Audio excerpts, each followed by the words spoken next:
அனைவருக்கும் வணக்கம். என்னுடைய பண்ணையில வந்து பார்த்தோன்னா, இந்த இந்த ஈத்துல வந்து பார்த்தோன்னா, ஒவ்வொரு ஆடும் வந்து பார்த்தோன்னா 2 குட்டி, 3 குட்டி, 4 குட்டி இந்த மாரி போட்டுச்சு. அந்த சிவப்பா நிக்கிற ஆடு மட்டும் 2 குட்டி ஈனுச்சு. இந்த ஆடு வந்து பார்த்தோன்னா 4 குட்டி ஈனுச்சு. 4 குட்டி ஈன்னாலுமே பொறக்கும்போது 1 இறந்துச்சு. 2 நாள் கழிச்சு 1 இருந்துச்சு. திரும்ப 1 இறந்துச்சு. ஆக மொத்தம் 3 குட்டி இறந்துச்சு. பாக்கி ஒண்ணே 1 தான் இருக்குது. ஸோ இந்த என்னங்க குட்டி தான் போட்டுச்சுன்னு சொல்லிட்டீங்க, ஈனுச்சு எல்லாத்தையும் சொல்லிட்டீங்க. திரும்ப இந்த வீடியோ என்ன சொல்ல போறீங்க அப்படின்னு பார்த்தீங்கன்னா, குட்டி ஈனதுல ஒண்ணும் பிரச்சனை இல்லைங்க. குட்டி இருக்கிறதுலயும் ஒண்ணும் பிரச்சனை இல்ல. இந்த ஆடு 2 குட்டி போட்டாலும், இந்த ஆட்டோட குட்டி 2 குட்டி ஈன்னாலுமே 2 குட்டியும் நல்லாவே இருக்கு, ஆரோக்கியமா இருக்குது. அந்த கருப்பாடு காமிச்சேன் பாருங்க, அது ஈன குட்டி இந்த குட்டிங்க. இதோட வளர்த்தி வந்து பார்த்தோன்னா, ஒரு குட்டி ஈனுக்கிறதால பால் வளம் நல்ல பால் வளம் இருக்கிறதால பார்த்தோன்னா, கிட்டத்தட்ட ஒரு 2 மாச குட்டி அளவுக்கு ஆகிப்போச்சு. ஆனா, அந்த ஆடு குட்டி போட்டு 1 மாசம் கூட ஆகல. ஆனா, அந்த குட்டி வந்து பார்த்தோன்னா, இப்போ பார்க்கறதுக்கு பார்த்தோன்னா 2 மாசம் நிறைவடைஞ்ச குட்டி மாரி இருக்குது. ஸோ இழந்துட்டோம்.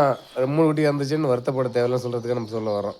இப்ப 3 குட்டி இறந்துட்டாலுமே, இந்த ஒரு குட்டி வந்து பார்த்தோன்னா, இந்த 2 மாசத்துல நல்லா ஃபுல்லா நல்லா வளர்ச்சி அடைஞ்சிரும். இந்த ஆடு ஒரு குட்டி போட்டுச்சு. இந்த ஆடு என்ன போனத போட்டு நல்லா பால் வளம் இருந்துச்சு. இந்த சரியா பால் வளம் இல்ல. இந்த டைம் இன்னும் சரியான முறைக்கு நம்ம ஆடுகளுக்கு பூச்சி மருந்து சரியா குடுக்கல. குடற்புழு நீக்கம் இன்னும் பண்ணல. ஒருவேளை பண்ணாதால இந்த பிரச்சனை வந்துருமா என்னன்னு சரியா தெரியல. இன்னைக்கு நாளைக்கு கண்டிப்பா பண்ணிடலாம். நம்ம குடற்புழு நீக்கம் ஒவ்வொரு டைம் ஒவ்வொரு மருந்து தான் குடுத்துக்கிட்டு இருக்கோம். அது அல்பென்டாசோல் இருக்கட்டும், பென்மெண்டாசோல் இருக்கட்டும்னு பல மருந்து ஒவ்வொரு டைம் ஒண்ணு குடுக்குறாங்க. நம்ம புதுசா ட்ரை பண்ணி பார்ப்போம். அப்பப்போ மாத்தி மாத்தி குடுக்குறோம். இந்த டைம் என்ன மருந்து குடுக்குறோம்னு சொல்லி உங்களுக்கு தெரிஞ்ச தகவல் இருந்தா சொல்லுங்க. நான் வந்து மெடிக்கல் தான் வாங்க போறேன். பக்கத்துல கால்நடை மருத்துவமனை இருந்தாலுமே, நம்ம தனியார் மெடிக்கல் தான் போய் வாங்க போறேன். ஏன்னா, சில டைம் வந்து அரசு மருத்துவமனையில கிடைக்க மாட்டேங்குது. கால்நடை அரசு மருத்துவமனையில. இப்போ எல்லாம் தனியார் மருத்துவமனையில வாங்க போறேன். ஸோ வாங்கி வந்து போடுங்க. வாங்கி வந்து போட்டதுக்கப்புறம் ஆட்டுக்குட்டி எப்படி நல்லாயிருக்கும், ஆட்டுக்குட்டி, ஆடு நல்லாயிருக்கும்னு நெனைக்கிறேன். அதே போன ஈத்துல இந்த ஆடு 2 குட்டி போட்டுச்சு. ஆனா இந்த ஈத்துல 1 குட்டி தான் போட்டுச்சு. அதுக்கு காரணம் என்னன்னு தெரியலங்க. ஒவ்வொரு டைம் பார்த்தீங்கன்னா, எல்லாமே கட்டி மணிக்கு 2 குட்டி போடும். ஒரு டைம் பார்த்தீங்கன்னா 3 குட்டி போடும். ஒரு டைம் பார்த்தீங்கன்னா, ஒரு குட்டி தான் போடுது. ஆனா இந்த டைம் வந்து பார்த்தா ஒரு குட்டி போடல சாரிங்க. இது 2 குட்டி போட்டுச்சு. 2 குட்டி ஈன்னாலுமே 1 குட்டி இறந்துருச்சு. அது என்ன காரணம் ஆச்சுன்னு பார்த்தோன்னா, எனக்கு தெரிஞ்சு குழந்தைங்கலாம் பார்த்தோன்னா, சரியா குறை மாசம் போனா டெய்லி இன்குபேட்டர்ல வச்சிருப்பாங்க. அது மாரி இன்குபேட்டர் ஆடுகளுக்கு இன்குபேட்டர் ப்ரூடிங் செட்டப்ல போட்டீங்கன்னா, ஆட்டுக்குட்டியும் காப்பாத்திடலாம் அந்த செட்டப்ல போட்டிருந்தா. நம்ம போடல. அதனால அந்த குட்டி இறந்துருச்சு.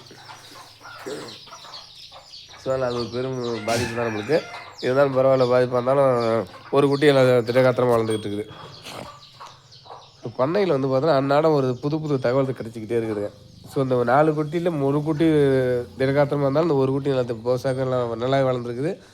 ஸோ அப்படின்னா நான் 4 குட்டியோட வருமானம் ஒரு குட்டியில எடுக்க முடியாதான். இருந்தாலும் 2 குட்டி வருமானத்த ஒரு குட்டியில எடுத்து குடுத்துரும். ஸோ அப்படிங்கிறப்ப போயிடுச்சுன்னு வருத்தப்படாம, ஆட்டுப் பண்ணையில வந்து பார்த்தோன்னா, எந்த காரணத்த கொண்டும் எந்த வகையிலும் நஷ்டம் அடையறதுக்கு வாய்ப்பு இல்ல. அது குட்டி இறந்துச்சோ, அல்லது ஆடு இறந்துட்டாலும் கண்டிப்பா வருத்தப்பட தேவையில்ல. நமக்கு ஏதோ வந்து ஒரு வகையில கண்டிப்பா ஈடுகட்டிருது ஆட்டுப் பண்ணையில மட்டுமே. ஸோ அப்படிங்கிறப்ப ஆட்டுப் பண்ணையில இழப்பீடுங்கிறது ரொம்ப குறைவு தான். அந்த தகவல மெயினா சொல்லணும் அப்படிங்கிறத இந்த வீடியோ பதிவு பண்ணியிருக்கேன். நன்றி, வணக்கம். அடுத்த வீடியோல ஒரு நல்ல தகவல சந்திக்கிறேன். நன்றி, வணக்கம்.